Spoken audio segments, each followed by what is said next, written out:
Hi guys, welcome to another episode of The Crystal Goddess. Today we're talking all things selenite. This gorgeous, huge, very, very heavy piece is my selenite, or one of them. I've got quite a few selenites. I love them. They form in a tabular or a needle-like formation. As you can see here, you can probably just about make out the striations of that kind of needle-like formation. This means it is very fragile, very, very fragile. Earlier on today when I took this out of my daughter's room, it just broke off and went into the floor. So if you are looking at getting yourself some selenite like this, be careful, make sure it's placed in a position where it's not going to get knocked and bumped. If you are going to have smaller pieces, don't have them in with other gemstones, just try and keep them separate and protect them as much as you possibly can. So it's actually a form of crystallized gypsum. Now, if you watch the Mohs scale episode, you'll probably already know that gypsum is very low on the Mohs scale. It's 2, and as you'd expect, this is also 2 on the Mohs scale. You can also get crystallized gypsum known as alabaster, as satin spar, as desert rose as well. If you want to work with it in a crystal healing capacity, these are fantastic for grids, though you can get them in smaller versions.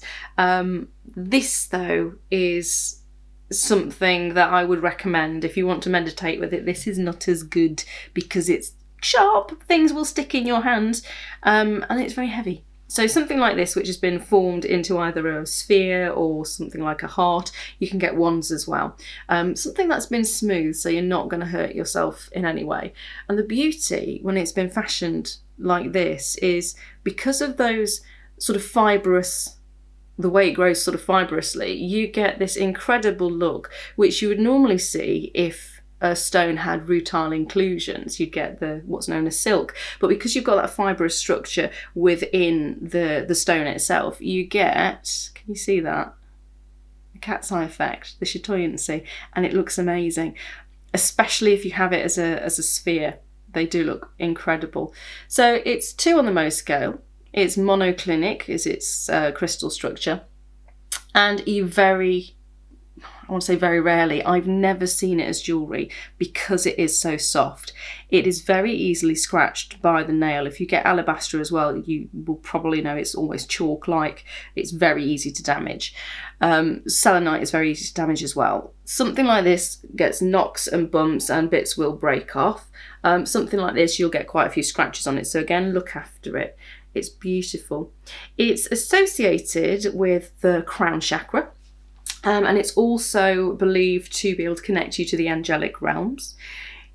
Astrologically, it's associated with Taurus. And the reason it's got its name selenite is from the Greek goddess of the moon, whose name is Selene. And Selene has been associated with this gemstone all the way through. And so it has this incredible divine femininity, and it's got that wonderful power to it. So the best way to actually cleanse this would be to pop it out in moonlight, in a full moon if you can do. Pop it in the window if you don't want to put it outside. Make sure it's in a position where it's not going to get stolen. And yeah, full moon would be wonderful. Leave it overnight and that will be able to charge it. To activate it, if you're using it in meditation, rub it with your thumb. And that should be enough to activate it. Just be very careful not to scratch it with your nail. Selenite is found in many different locations in the world. One of the most impressive locations is actually in Mexico. It's a cave in Mexico where they have enormous, if you think this is big, this is nothing in comparison to that. Have a look online, just find the picture. It is incredible. You've got people climbing through these fabulous shards of selenite, and it's awe-inspiring. If I ever get an opportunity to go, I would love to go to that cavern. It looks incredible. It is, apart from the connection with the angelic realm, it's believed to be able to cleanse certain chakras as well. Of course, it's associated with the crown chakra. And because of that association, it's also believed to be able to help with negative thoughts, negative patterns, and negative memories as well. It's also believed to aid insomnia.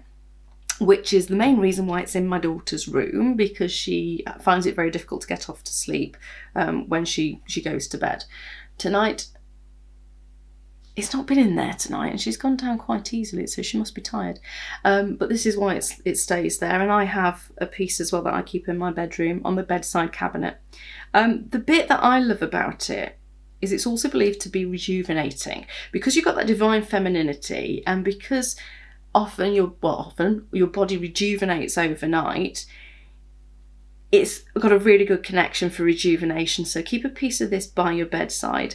And supposedly it's supposed to help with wrinkles as well. So if you want a worry-free, no negative thoughts, no negative dreams, nice sleep overnight where you feel completely rejuvenated, then a bit of selenite in your life is not a bad thing. They're really affordable as well. The other thing I was going to tell you about was actually the goddess Selene. Now, she's normally attributed and associated with Artemis, who's the goddess of motherhood and giving birth and virginity as well. And she's also connected with Hecate, who is the goddess of the crossroads, who's also associated as being or is known as being the goddess of the witches. So the three of those are normally the moon goddesses or the lunar goddesses. But it's only ever Selene who is seen as the personification of the moon, and she often wears a crown with a crescent moon on it. So, all in all, a beautiful stone. It's got a fantastic effect to it. Very much treat it with care as much as you can, because it can break quite easily. Love it. Keep it by your bedside and enjoy it. I will bring you a meditation with this crystal at some point in the future.